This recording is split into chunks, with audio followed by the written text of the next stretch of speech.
البدع والأهواء، أهل البدع العقائدية وأهل البدع السياسية. نقول بيننا وبينكم السلف، بيننا وبينكم الكتب، كان فيقول البدع بيننا وبينكم. Bismillahirrahmanirrahim.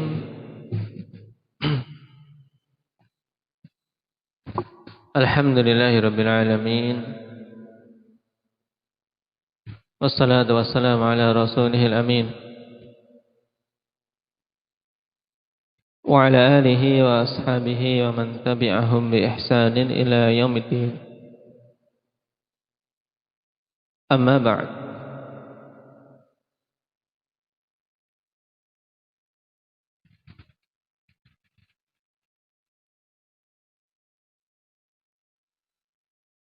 Teman yang lalu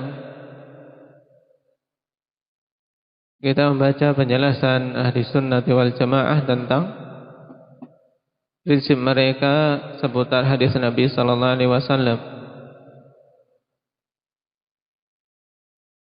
bahwasanya kapan saja suatu hadis telah diketahui kesahihannya, maka wajib untuk kita menerima,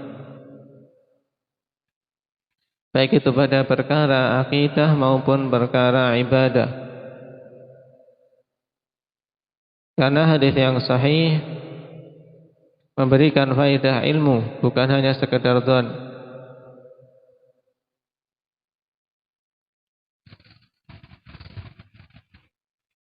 Dan sekarang kita lanjutkan.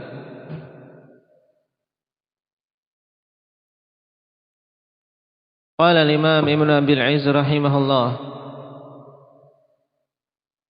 walakinna an-nufata qad ja'alu qawlahu ta'ala laysa kamitslihi syai'un mustanadan lahum fi raddil ahaditsis sahihah. Akan tapi an-nufah,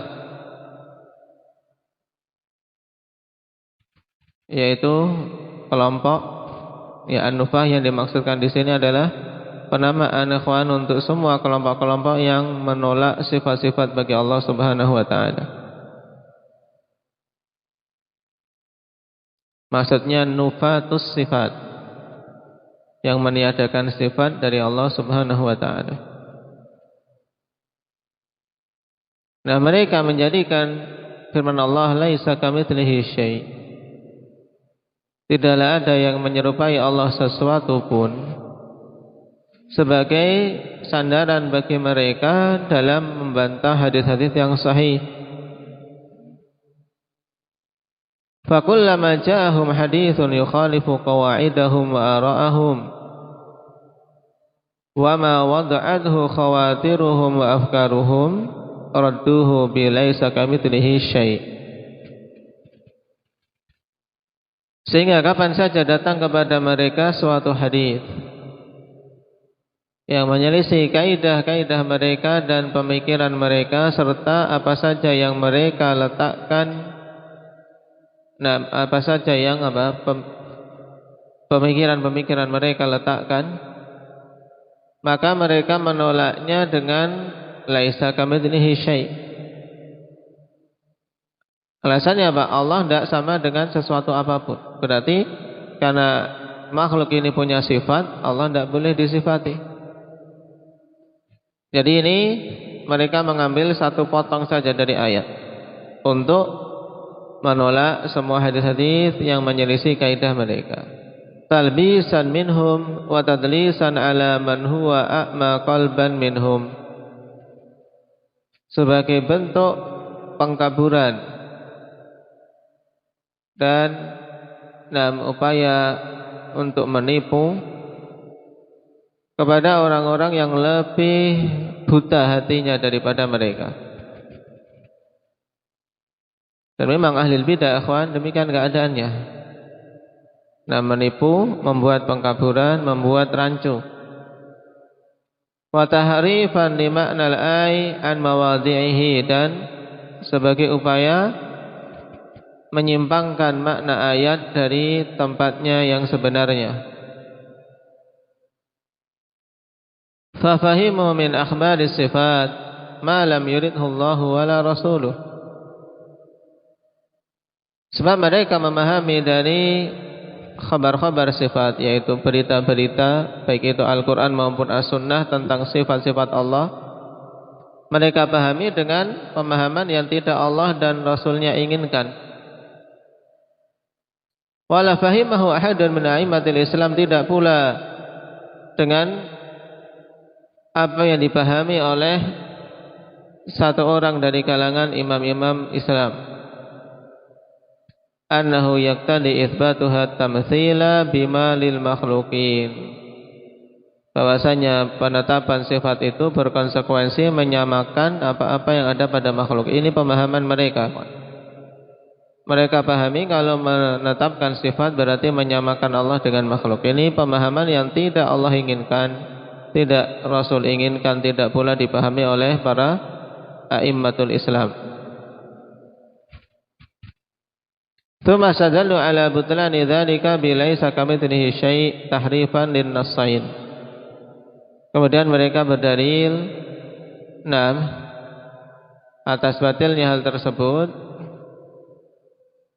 dengan apa? Dengan ayat laisa kamitslihi syai'. Sebagai bentuk penyimpangan untuk dua nas tersebut. Maksudnya apa? Tahrif yang mereka lakukan, dua nas yang mereka lakukan tahrif, yaitu nas yang pertama, nas yang ada padanya khabar tentang sifat. Kemudian nas yang kedua yang mereka jadikan dalil, yaitu ayat ini laisa kamitslihi syai'. Baik.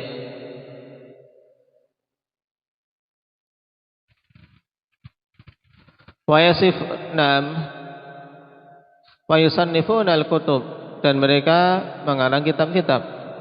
Wa yaqulun hadza usulu dinil Islam alladhi amara Allah bihi wa jaa'a min 'indih. Dan mereka katakan inilah prinsip-prinsip agama Islam yang Allah perintahkan dengannya dan datang dari sisinya.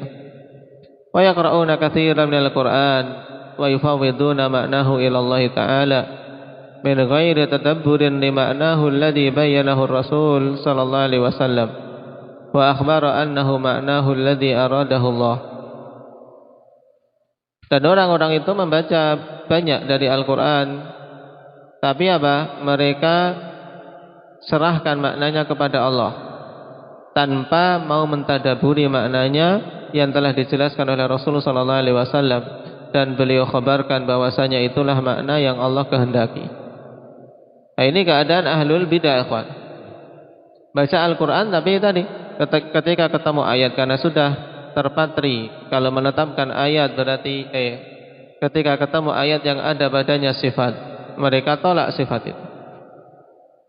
Karena sudah terpatri kalau menetapkan sifat berarti apa? Menyamakan Allah dengan makhluk.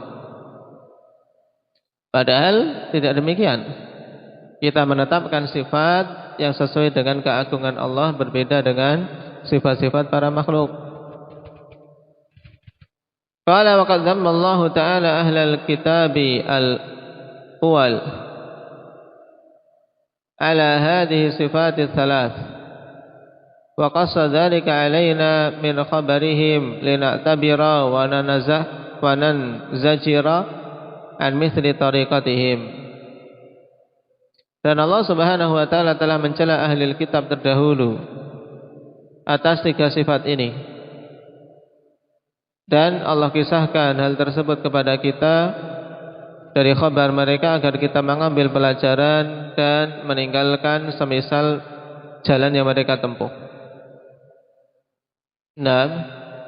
Yaitu apa? Sifat tahrif,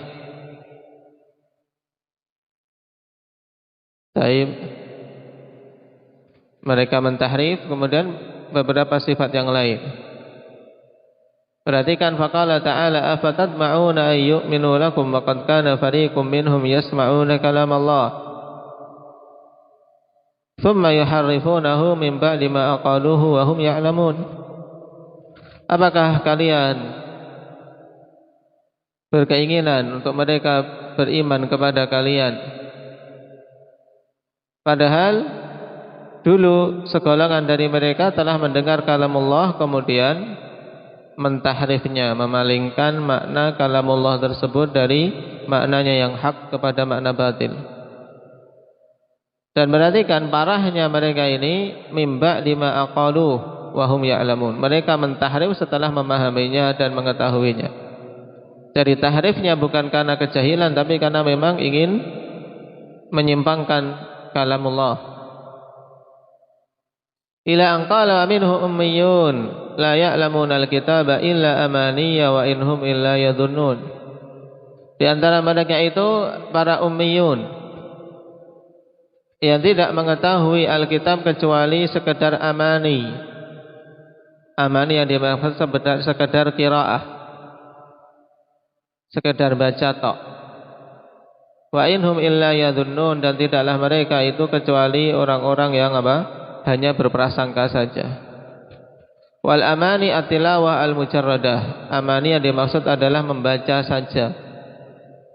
Dan pada masa ini ikhwan, betapa banyak kaum muslimin yang untuk mencapai amani saja tidak ada. Baca Al-Quran saja sebagiannya masih begitu sulit. Nah, ini sangat banyak pada kaum muslimin, ikhwan. Oleh karena itulah kepada ma'syarah ahli sunnah untuk apa? Untuk betul-betul dalam Al-Quran ini diberikan waktu. Diberikan waktu. Kalau yang dulu mungkin telah lama meninggalkan Al-Quran, maka betul-betul setelah mendapatkan hidayah dari Allah Subhanahu wa ta'ala untuk berjuang sekuat tenaga untuk mendekat kepadanya, untuk bisa membacanya dengan benar dan memahami maknanya. Allah Jalla ahlul kitab yang mereka membaca tok, tidak memahami makna. Tsumma qala ta'ala fawailul lil ladzina yaktubuna al-kitaba bi aydihim tsumma yaquluna hadza min 'indillah liyashtaru bihi thamanan qalila fawailul lahum mimma katabat aydihim wa wailul lahum mimma yaksibun. Celaka bagi orang-orang yang menulis Alkitab dengan tangan-tangan mereka kemudian mengatakan ini datang dari si Allah. Liyashtaru bihi thamanan qalila, untuk mereka jual dengannya, ikhwan, dengan apa? Dengan harga yang sangat murah. Maka celaka bagi mereka dari apa-apa yang mereka tulis, yang tangan-tangan mereka tulis, dan celaka bagi mereka dari apa-apa yang mereka usahakan. Fadammahum ala nisbati ma katabuhu ila Allah wa ala iktisabihim bidzalik. Maka Allah cela atas apa? Penisbatan perkara yang mereka tulis kepada Allah dan upaya mereka untuk itu dicela semuanya. Tulis sesuatu kemudian dinisbahkan pada Allah padahal karangan mereka sendiri. Faqilal wasfaini dzamimun, dan kedua sifat itu sama-sama tercelanya. Taib an yinsaba ilallah ma laysa min indih wa an ya'khudha bidzalika iwadan minad dunya malan aw riyasah. Dua sifat itu apa? Yang pertama, menisbahkan kepada Allah hal-hal yang tidak berasal darinya. An yansiba ilallah ma laysa min indih, bagus, dengan mabni marfu mabni lil fa'il. An yansiba ila Allah ma laysa min indih wa an ya'khudha bidzalika 'iwadan minad dunya malan aw riyasah. Dua sifat yang tercela itu menisbahkan kepada Allah hal-hal yang tidak berasal darinya dan mengambil ganti berupa perkara dunia. Baik itu harta ataupun jabatan. Nasallallahu ta'ala an ya'simana minaz zalali fil qawli wal amali bimannihi wa karamih. Kita memohon pada Allah agar dijaga dari ketergelinciran dalam perkataan maupun amalan dengan anugerah Allah dan kepemurahannya. Qala wa yushiru Syekh rahimahullah biqaulihi minasy-syar'i wal bayan illa anna ma sahha 'anil nabi sallallahu alaihi wasallam naw'an. Ini pada perkataan awal minasyar'i wal bayan, yaitu wa jami'u ma sahha an Rasulillah sallallahu alaihi wasallam minasyar'i wal bayan kulluhu haqqun. Perkataan minasyar'i wal bayan, ikhwan, di sini mengisyaratkan kepada semua perkara yang sahih dari Nabi sallallahu alaihi wasallam itu terbagi jadi dua. Syar'un ibtidaiyun wa bayanu lima syara'ahu Allah fi kitabihil aziz. Wa jami'u dzalika haqqun wajibul ittiba'. Yang pertama syariat ibtidai. Nah, maksudnya syar'un ibtidai ka itsbati sifatid dhaik lillah. Nah, baik. Seperti penetapan sifat dhaik bagi Allah, sifat tertawa bagi Allah. Atau juga tahrimu ammati zaujah wa khalatiha. Nah, pengharaman untuk menikahi seorang wanita bersama dengan bibinya. Ini maksudnya syar'un ibtidai, yaitu yang memang asalnya datang dari sunnah ta'ifat. Dalam Al-Quran tidak ada. Ini syar'un minasyar'i wal bayan, yaitu pensyariatan dari Nabi SAW, atau maksudnya syariat itu diketahui murni dari sunnah. Tayyib, ini maksudnya syar'un ibtidai. Belum datang tansisnya, belum datang penetapan itu di dalam Al-Quran. Karena sifat dhahik kita dapat di dalam Al-Quran, tapi kita mendapatinya dalam As-Sunnah. Kemudian aturan tidak boleh menikahi wanita dibarengkan dengan bibinya, ini juga adanya dalam Sunnah dan yang lainnya. Kemudian yang kedua, wa bayanu lima syara'ahu Allah fi kitabihil aziz, dan penjelasan tentang apa yang Allah syariatkan di dalam Al-Quran. Baik, seperti perincian apa yang disebutkan dalam Al-Quran secara global. Misalnya tata cara salat, Allah telah perintahkan di dalam Al-Quran secara global. Wa aqimis salata dzikri wa aqimus salah wa atuz zakah, perintah untuk salat banyak. Tapi perinciannya, penjelasannya kita dapati dalam As-Sunnah. Ini maksudnya bayan. Baik.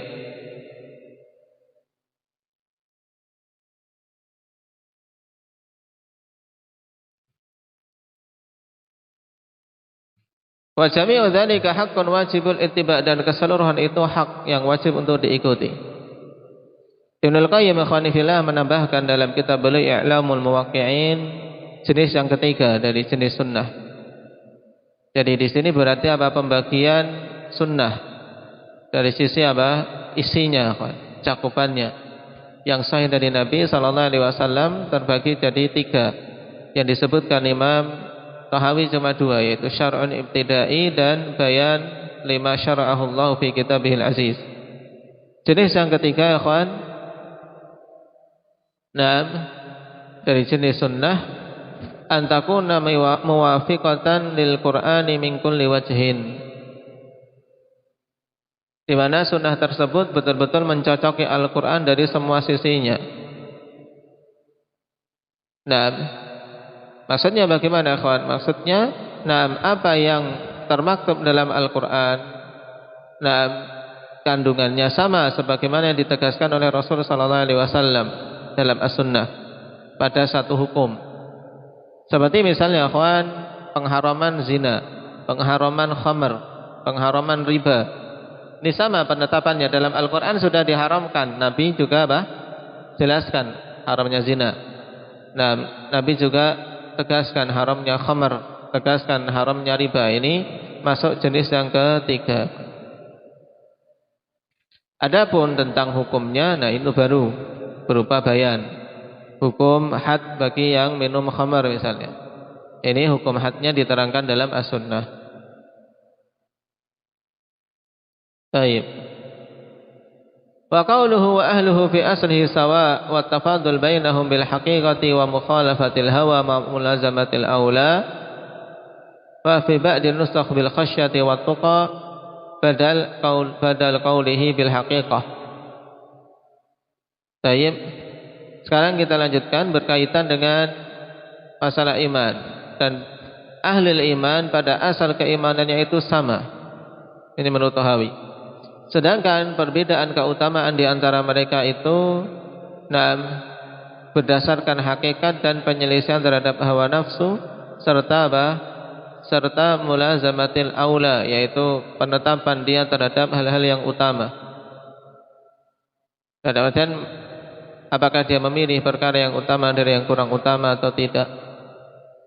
Pada sebagian naskah yang menjadi pembeda adalah bil khasyati wat tuqa, dengan rasa takut dan ketakwaan.